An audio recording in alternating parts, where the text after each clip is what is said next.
It's all alchemy, it's all power. And what you're taking different contents and you're making form out of it.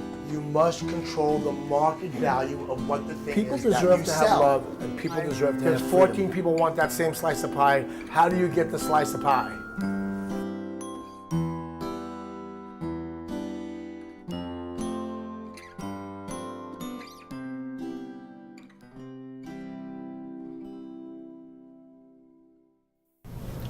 How would you define success? Well, success has two elements. The first thing, of course, is everybody wants more love, more freedom, more economic independence. So you can say that somebody that has those three things would be a successful person. But also, there are many elements to who we are as individuals. You have body, you have mind, and you have spirit. So I would say it's a 3-on-3 kind of situation. You want more love physically, love emotionally, spiritually, and also in every aspect of your emotional and mental being.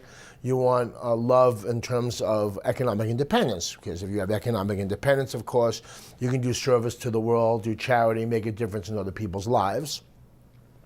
And in addition to that, if you're going to have freedom, freedom of course means freedom emotionally, freedom spiritually, in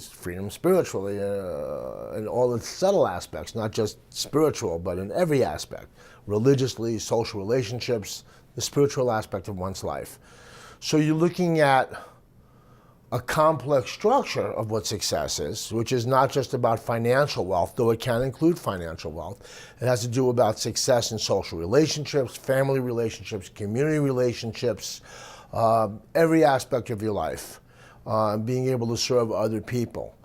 And so this is a process that is an unfolding process. Success is not a one thing that's just based on a short-term gratification or being able to fly somewhere for a party.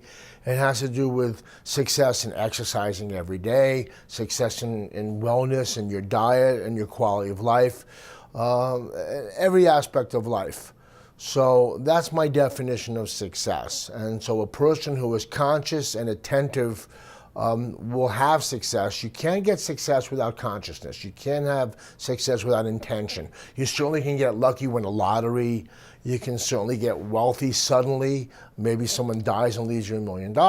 That's not success. A lot of people think economic success is simply having money. If you don't know how to balance these things, how to integrate these things into your entire structure of your life, then you're going to fail. You may have some short-term success, but in time you will lose it and have a lot of unnecessary struggle in your life. This is the key. So when we speak about success, what we're talking about is things like conservation and balance, knowing what your natural gifts are, being able to serve other people, and essentially this is the process that's involved in being successful. Can you give me a short list, maybe 4 or 5 steps on how one would become successful? Yes, if a person wakes up in the morning and says, how am I going to become successful today? If I didn't live to tomorrow, today, how would I be successful? There'd be a number of things. The very first one is you have to have a sense of what you're passionate about. And very often, if I'm at a cocktail party, I won't ask somebody what is their job or what do they do for a living. I will ask them, what is your passion? And very often people will look at me blankly as if they've never thought of this question in their lives. It just never occurred to them, what is their passion? And the great anthropologist Joseph Campbell talks about living your bliss. So I guess the passion would be that thing that you would do if you could for free forever. If somebody said to you, I'll write you $1 billion check, you never have to work again for the rest of your life, what would you do? So for me personally, for instance, a passion is making a difference in other people's lives through communication, which is what I'm doing right now. So actually doing this taping is a form of living my passion. So living your passion is really key. The second thing is you need to really have fun. If you're just doing your passion, it's a labor, you need to have fun and know how to have a sense of play. A third key element is experiencing art every day and also creating art every day.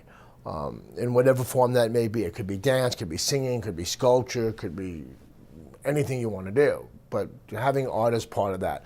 And economic independence is a key element. You have to focus a certain amount every day on how you make your short-term income in a way that serves you and long-term income in a way that gives you security for the rest of your life. So those are four elements that you can work with, and there are others as well, of course, which has to do with developing strategic relationships in your life, great friendships, also just having specific fun every day. We talked about fun, but going to movies, going to the theater, just doing things that you just enjoy, cooking simple things and sharing that with people that you love. And of course, love is core to everything. If you don't have love in your life, you're not going to be successful. It's not going to happen for you. So those are 3 or 4 key things that I work with. The creation and experiencing of art is especially useful, and I'm going to talk about that a little bit later, I think. But that's because you have to use all aspects of your brain, and art helps open up the right brain and the left brain. So we'll talk more about that. Go ahead, talk more about that. Yeah. Most people will focus on very specific things to become successful, how to invest, how to make more money, or how to invest their money, or financial services. But what they have found in studies is that there are a lot of parts of your brain that don't normally get used, especially when you're really involved in a job, especially if you're in a financial industry, or let's say you're economically successful already. You make a lot of money at your particular job or whatever you do. What they found is that the ability to play, particularly artistically, has a very powerful effect. And I remember years ago, I was talking to a fellow about how much I enjoyed writing poetry, but didn't love reading it that much. I was kind of surprised that I would like doing one but not the other, since it seemed to me to be the same. And he said, no, the expression of art and the creation of art and the experiencing of art are 2 different elements. And they actually affect your brain, your nervous system, neurobiology. It affects you in many different ways. So I say to people, you literally have to schedule, the same way you might schedule meditation every day, or exercise, Tai Chi, or aerobics every day, or strength building every day. In the same exact way, you have to budget time for the creation of art and the experiencing of art. Now, that might be something as simple as taking your favorite music that you love more than anything in the world and getting a good pair of earphones, closing the lights, and listening to it. It might be doodling or creating sculptures or painting, get watercolors or oil paint. Even this summer, I built a dehydrator. For me, it was a very artistic project. I went and bought some netting from a store and some wood and hammered the wood together and stretched out the netting so that I could dry fruit in the sun. So the key here is to do something creative and artistic that does not affect your left brain, the intellectual part of your brain. It's working with the intuitive aspects of your mind. Another way of doing that, of course, is what's called idling. And idling is doing nothing kind of things, mowing the lawn, ironing clothes, watching paint dry. That affects a part of your brain also that connects to the right artistic side of your brain. And that is called flow. When you're actually in a state where you're on automatic pilot in your brain, that's called a state of flow. And they say that some of the greatest ideas in history have come from people when they were in a state of flow.